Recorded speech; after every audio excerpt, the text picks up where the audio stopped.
Bueno, buenos días desde México. A todos les mando un saludo muy cordial. Y bueno, en esta ocasión quiero hablar de un personaje vital en la obra La muralla silenciosa.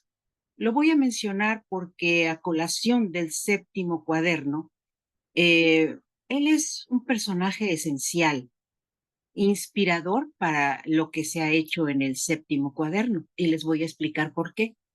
Él es un hombre de extracción humilde de una población en México que por sus aptitudes, por sus cualidades intuitivas,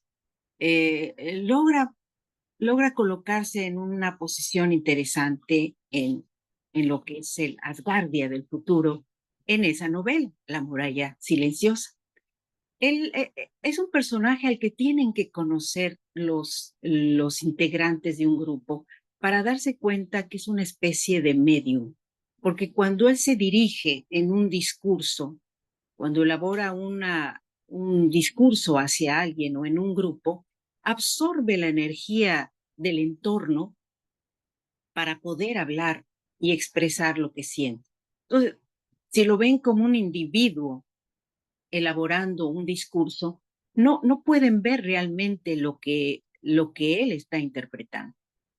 Y en base a eso es que él se dedica a hacer las cartas natales de los funcionarios, integrantes, científicos, colaboradores de aquel centro de investigaciones que se menciona en la muralla silenciosa.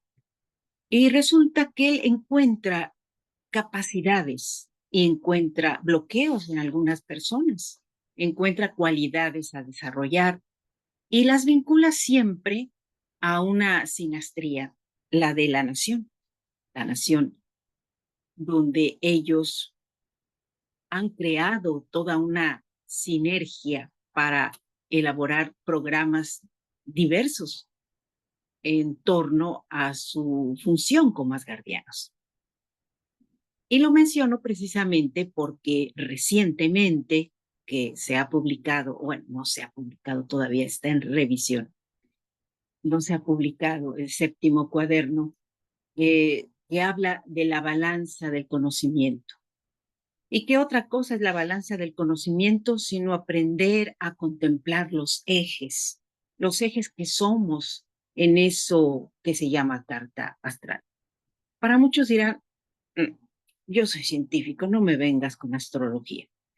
Sí, y realmente yo no soy astróloga, tampoco soy científica, soy probablemente una parte de mi personaje, Augusto Ávila, en base a su intuición y a su manera de contemplar las estrellas y visualizarlas como una correspondencia con la personalidad de las personas con las cuales convive, él va creando un mapa, una ruta a seguir. Y hoy se los quería comentar porque es muy interesante poderlo ver desde ese punto de vista. En ocasiones no nos ponemos a analizar qué tanto el firmamento, lo que nos rodea, el entorno, nos está dictando una serie de símbolos y una serie de esquemas que para, para todos podrían ser difíciles de interpretar. ¿Por qué? Porque simplemente no aprendemos a absorber la energía del entorno para poder manifestarnos. Por lo general, lo hacemos del yo hacia los demás y en muy pocas ocasiones absorbemos lo que los demás nos transmiten para poderlo traducir, ¿sí? Entonces, aparte de la traducción del lenguaje, que para Asgardia es un reto impresionante porque no todos hablamos un mismo idioma hasta el momento, Eh, está también el lenguaje corporal, el lenguaje simbólico, el lenguaje estructural. Y por eso, en uno de los comentarios que hice en Letras Creativas, en el blog, hago el mención de la geometría que somos, ¿sí? Estamos hechos de diversas aristas y cada una de esas aristas nos dicta, nos demanda o nos refleja una acción, un sentimiento. Bueno, pues esto es Letras Creativas. Agradezco su escucha y claro, les invito a seguirme. Muchas gracias y nos vemos en la próxima. Espero que para la próxima ya les pueda yo presentar la portada del libro La balanza del conocimiento. Hasta luego.